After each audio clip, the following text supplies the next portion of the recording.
They told my parents she wouldn't live past 5 years old. They said caring for her would destroy our family. They said it would be kinder to put her in an institution. They were wrong about everything. My sister Sarah is 72 years old. I'm 75. And for 50 years, I've been her arms when hers wouldn't work, her voice when words wouldn't come, her legs when cerebral palsy took hers away. I thought I was taking care of her, but the truth is, she's been taking care of me all along. Sarah was born 3 minutes after me. We were twins. January morning in 1950. I came out crying and healthy. She came out silent and blue. The umbilical cord had wrapped around her neck during delivery. By the time the doctors got her breathing, her brain had been without oxygen for almost 4 minutes. 4 minutes that changed everything. Cerebral palsy, they called it. Her muscles would never quite obey. Her speech would always be difficult. Her body would require constant care. I was 3 years old when I first understood Sarah was different. We were in the backyard. I was running. She was in her chair, watching. I remember stopping, looking at her, wondering why she didn't chase me. My mother saw me staring. She knelt down between us. "Sarah's body works differently than yours," she said, "but her heart is exactly the same. Do you understand?" I nodded, though I didn't, not really, not yet. When we were 7, the neighborhood kids wouldn't play with her. They'd stare, point, make sounds, mocking the way she talked. I got in 3 fights that year. Came home with a black eye twice, a split lip once. My father sat me down after the 3rd fight. "You can't punch everyone who's unkind to your sister," he said. "Why not?" I asked. He smiled, sad and proud at the same time. "Because there are too many of them and only one of you." But I tried anyway. Our parents did their best. Dad worked double shifts at the factory. Mom became Sarah's full-time caregiver. Physical therapy 3 times a week, doctor appointments, special equipment, medical bills that never ended. I watched them age faster than other parents, watched the worry lines deepen, watched them cancel plans, miss family events, choose Sarah's needs over their own, always. They never complained, never once said they wished things were different, and neither did Sarah. When I was 17, I got accepted to college. Full scholarship, engineering program, 300 miles away. The future I dreamed about. I remember the day the letter arrived. Mom cried, happy tears. Dad shook my hand, proud. Sarah was in her chair by the window. I went to her, showed her the letter. Her face lit up. She made the sound she made when she was excited. Her hand reached for mine, squeezed. "Proud," she managed to say. The word took effort, always did, but she said it. "Proud of you." 2 weeks before I was supposed to leave, Dad had a heart attack, massive. He survived, barely. But work was over. Heavy lifting was over. A lot of things were over. Mom pulled me aside one evening. She didn't say anything, didn't have to. I saw it in her eyes, the exhaustion, the fear, the weight of it all. I called the university the next morning, deferred my enrollment for a year. The year became 2 years, then 5. Then I stopped calling them back. I'm not going to tell you I was happy about it. I wasn't. There were days I resented Sarah, resented my parents, resented the whole situation. Days I looked at my old friends going off to college, starting careers, living normal lives, and felt anger burn in my chest. But I stayed because leaving felt impossible, because Sarah needed me, because my parents needed me, because somewhere deep down I knew it was right, even when it felt unfair. I got a job at the hardware store, local, steady, nothing special, enough to help with bills, enough to take some weight off my parents. Evenings I'd help with Sarah, feeding her, reading to her, moving her so she wouldn't get bed sores. All the small essential things that consumed hours every single day.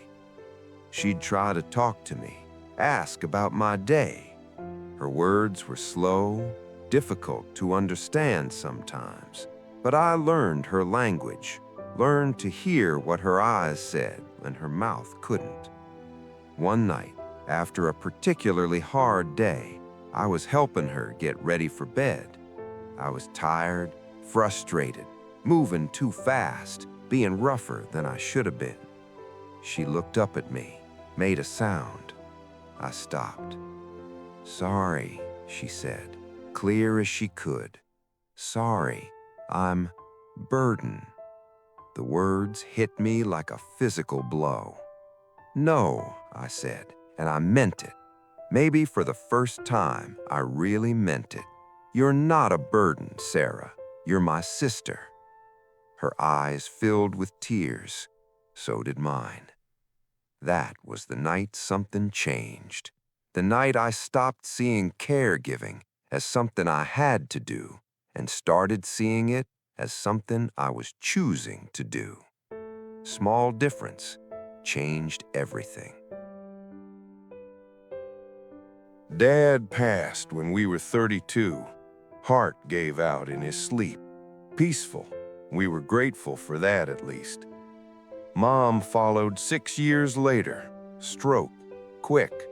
She'd been talking to Sarah one minute, gone the next. And then it was just us, me and Sarah, in the house we'd grown up in. Two aging twins, one of us able-bodied, one of us not. People assumed I'd finally be free, finally put her in a care facility, finally live my own life. I thought about it, I won't lie.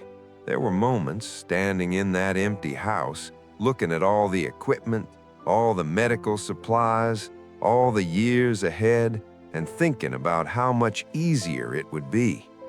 But then Sarah would call for me, that sound she made that meant she needed help, and I'd go to her, and she'd look at me with those eyes that saw everything.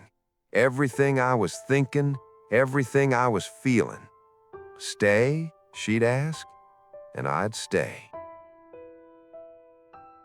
I learned things in those years, things they don't teach you in school, things you can only learn by showing up every single day for someone who can't do it themselves.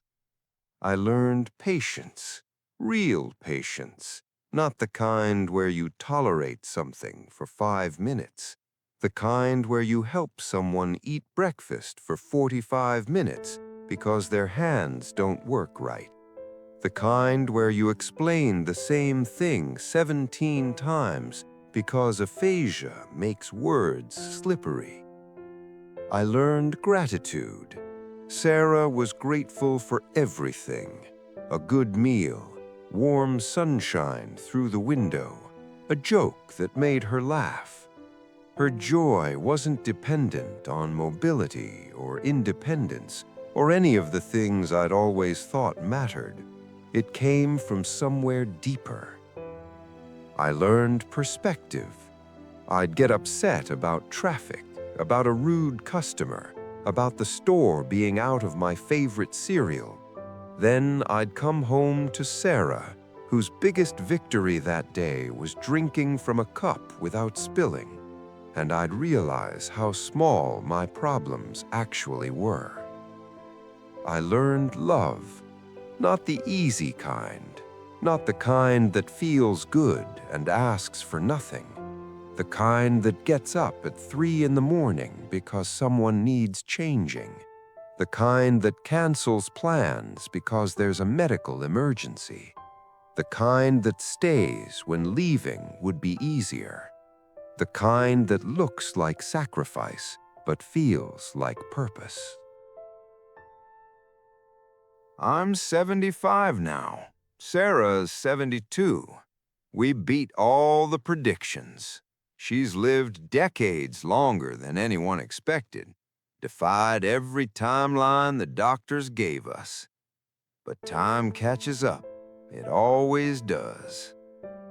Her body is weaker now, more fragile.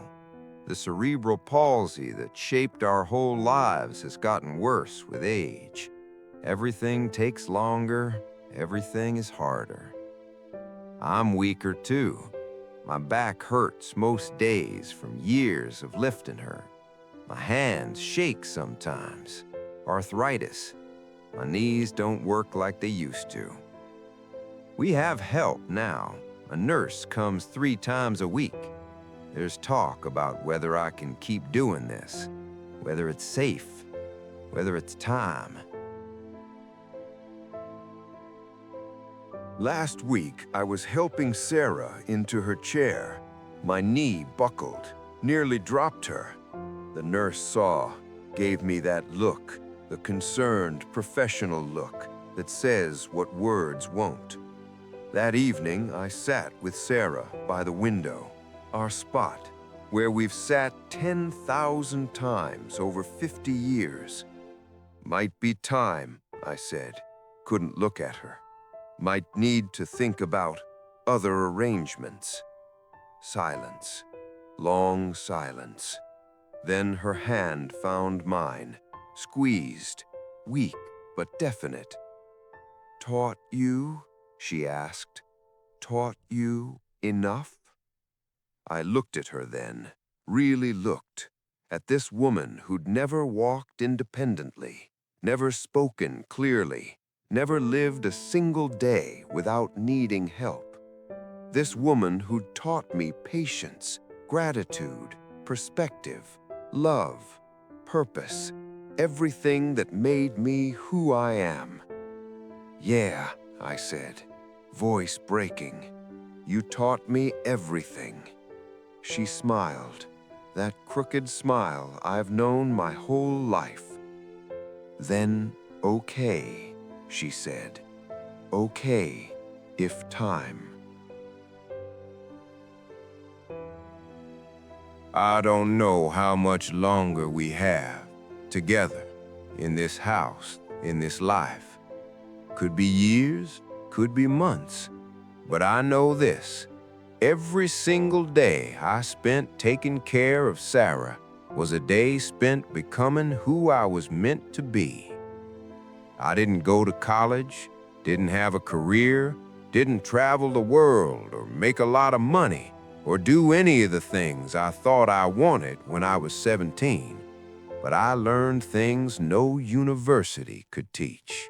I developed skills no job could provide. I found purpose no paycheck could give. People see caregiving as sacrifice. They look at my life and see everything I gave up, everything I didn't do, all the opportunities I missed. They don't understand, can't understand unless you've lived it. Caregiving isn't what you give up, it's what you gain. It's not what you sacrifice, it's what you become. Sarah didn't take my life from me. She gave me a life I never would have found on my own. A life of meaning, of service, of love that costs everything and gives back more. She was born 3 minutes after me, but she's been 3 steps ahead of me our whole lives, leading me to patience when I was angry, to gratitude when I was bitter, to love when I wanted to run. They said she wouldn't teach me anything, that her disability meant she had nothing to offer. They were wrong about that, too. My name is Thomas.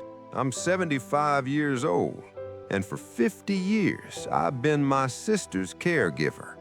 But really, she's been mine.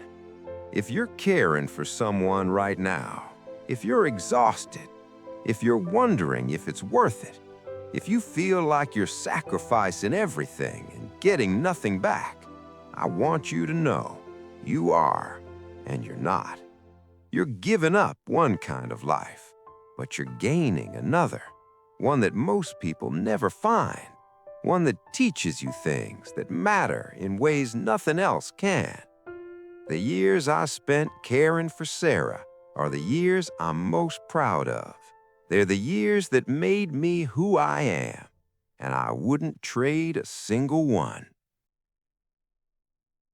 Thank you for listening to our story, for letting me share what Sarah taught me. If this resonated with you, please consider subscribing to Voices of Quiet Souls.